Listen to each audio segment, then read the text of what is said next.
Since 2016, Burning Man has been one of the most epic, ecstatic experiences of my life. I met my wife there. We got married on the playa. It is one of my favorite places on planet Earth, and I'm not going this year.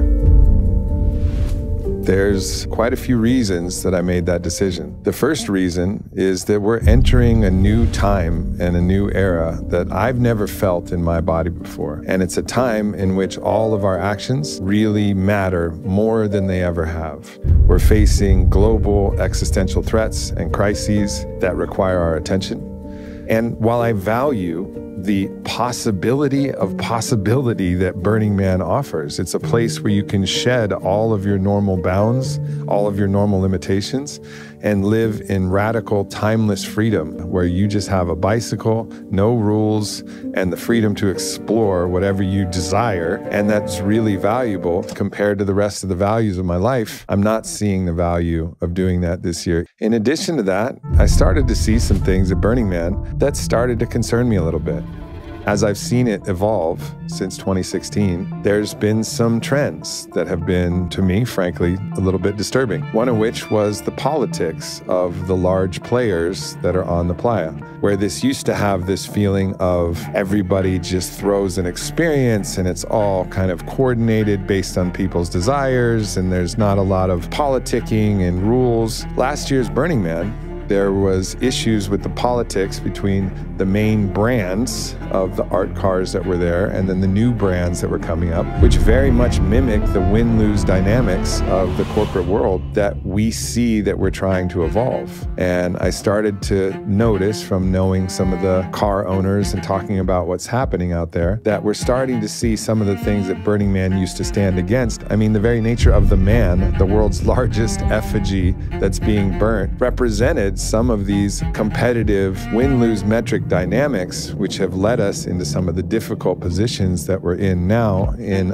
a macro cultural perspective. They're starting to apply and creep into the playa. And this is a place that doesn't even have monetary exchange as part of the foundation of the ethos of Burning Man. Everything is about sharing and the playa providing, and you don't actually bring cash or currency or Bitcoin or Venmo transfers to the playa. That's not the way it works. Now, of course, it's a lot of money to get there. It's an incredibly expensive festival, actually, when it's all considered. But there was an ethos that transcended, that aspect that I see starting to come into decline. There's also some issues with the psychology of it. There's starting to be some of the, what I would call animosity, instead of radical inclusion, animosity between different types of people who burn. So some people who think they are the true burners, and then the people who are staying in RVs are not the true burners. And there starts to be this internal conflict, which is kind of eroding this sense of everybody being fully welcome to just experience this experience and be supported by the larger community. Now, there's still a lot of beautiful things compared to all of the other festivals I've ever been. More people take care of the playa. People are still picking up trash that's not theirs.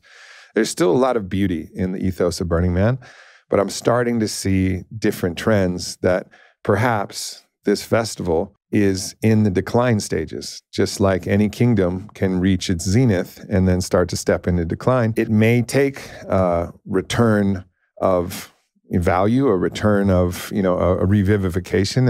And I certainly hold out that prayer for Burning Man. And I'm not saying Burning Man's done and it's not still valuable. It is. It's an incredible experience. And I encourage people who want that experience to go experience it, feel it, see what it's all about. And I pray that it can right the ship in a way and actually start to correct some of the things that I noticed, which was also that where there's a very ceremonial process that's happening in the burning of the man that could be actually very sacred.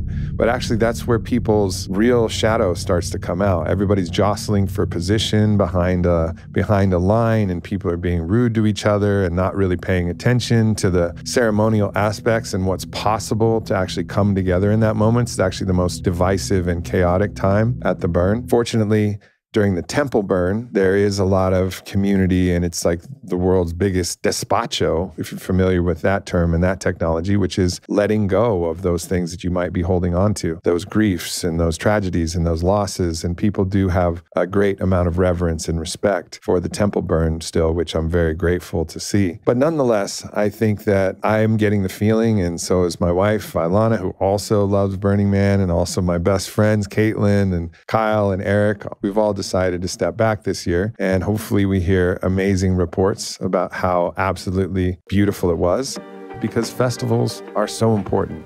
They allow us to break the patterns of our normal life. We do the same thing over and over again, and every memory blurs into a memory that was just like it, and it no longer becomes one of those unique treasures that you carry with you for the rest of your life. Festivals allow you to break out of that pattern, find something new within yourself, find a new way of expressing yourself, find something out that actually changes and shifts and integrates into your life in a really positive way. Festivals are important. It's why every culture has had festivals since the beginning of time, from the old pagan festivals to the Greek and Roman and Celtic festivals. Festivals have been a part of human existence and life. We've intuitively known that they're important, a place to step outside of normal reality, break the patterns, and then take back on the patterns that are actually sturdy and necessary and that you desire for your life.